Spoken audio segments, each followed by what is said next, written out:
आतिशी को दिल्ली के मोर्चे पर उतारकर अरविंद केजरीवाल ने बीजेपी को नई मुश्किल में डाल दिया है। जाहिर है बीजेपी को भी अब आम आदमी पार्टी के खिलाफ नई रणनीति बनानी होगी। बीजेपी ने तैयारी तो पहले से ही शुरू कर दी थी। दिल्ली बीजेपी के नेता तो दिल्ली की आम आदमी पार्टी की सरकार को बर्खास्त करने की मांग कर रहे थे।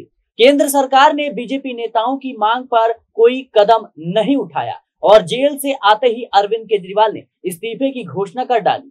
फिर तो रणनीति बदलने के अलावा बीजेपी के सामने कोई और चारा भी न था। अरविंद केजरीवाल को घेरने के जो संकेत लोकसभा चुनाव 2024 में मिले थे, अब उसके लक्षण भी सामने आने लगे हैं और जिस तरीके से बीजेपी दिल्ली में काम कर रही है, धीरे धीरे साफ होता जा रहा है कि दिल्ली विधानसभा चुनाव में इस बार बीजेपी का महिला ब्रिगेड धावा बोलने की तैयारी कर रहा है। अब दिल्ली में डबल इंजन की सरकार बनाने के लिए बीजेपी को स्ट्रेटेजी भी ऐसी बनानी होगी जिसमें डबल निशाने भी एक ही तीर से साधे जा सके। डबल निशाना इसलिए क्योंकि ना तो आतिशी को अकेले टारगेट करने से कुछ होने वाला है और ना ही अरविंद केजरीवाल को। लोकसभा चुनाव में बीजेपी ने दिल्ली में मनोज तिवारी को छोड़कर सारे ही सांसद बदल डाले और मनोज तिवारी के अलावा सभी के टिकट काट दिए थे।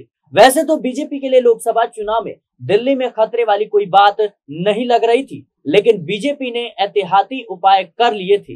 अब तो बांसुरी स्वराज सांसद बन चुकी हैं, लेकिन उनको चुनाव से पहले से ही अरविंद केजरीवाल के खिलाफ काफी आक्रामक अंदाज में देखा गया था और ऐसा लग रहा था कि आने वाले दिनों में बीजेपी बांसुरी स्वराज को अरविंद केजरीवाल के खिलाफ आगे करने वाली है। तब तो बीजेपी को भी अंदाजा नहीं होगा कि अरविंद केजरीवाल दिल्ली के मोर्चे पर आतिशी को उतार देंगे और कई चुनौती खड़ी हो जाएगी। बांसुरी स्वराज के अलावा दिल्ली की राजनीति में स्मृति ईरानी की भी एंट्री हो चुकी है। बीजेपी सदस्यता अभियान के साथ स्मृति ईरानी को बीजेपी के सदस्यता अभियान के दौरान दिल्ली के 7 जिलों की कमान थमाया जाना एक बड़ा संकेत तो है ही। आतिशी को दिल्ली के मुख्यमंत्री बनाए जाने के बाद देखा गया कि पहला हमला बोला स्वाति मालीवाल ने और तभी ये भी चर्चा होने लगी कि आम आदमी पार्टी की राज्यसभा सांसद होने के बावजूद स्वाति मालीवाल बीजेपी की स्क्रिप्ट बांच रही है और तभी आप नेताओं ने आगे बढ़कर स्वाति मालीवाल का इस्तीफा भी मांग लिया।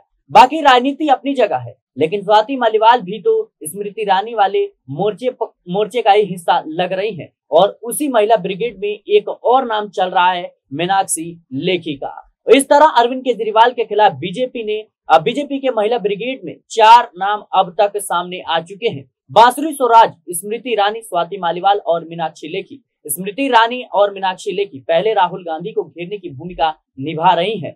ये मीनाक्षी लेखी ही है जिनके सुप्रीम कोर्ट चले जाने के बाद राहुल गांधी को 2019 के चुनाव के दौरान राफेल के मुद्दे पर माफी मांगनी पड़ी थी। दिल्ली में बीजेपी पहले भी ऐसे मिलते जुलते प्रयोग कर चुकी है। पहले सुषमा स्वराज और फिर किरण बेदी का नाम इस प्रसंग में लिया जा सकता है और ये भी याद कर लेना चाहिए कि अलग अलग दौर और अलग अलग राजनीति हालात में किए गए दोनों ही प्रयोग बेकार साबित हुए हैं। ऐसे में सवाल यही उठता है कि अगर भारतीय जनता पार्टी फिर से ऐसे प्रयोग लेकर वाकई गंभीर है तो क्या बदलाव में ये सफल हो भी पाएगा।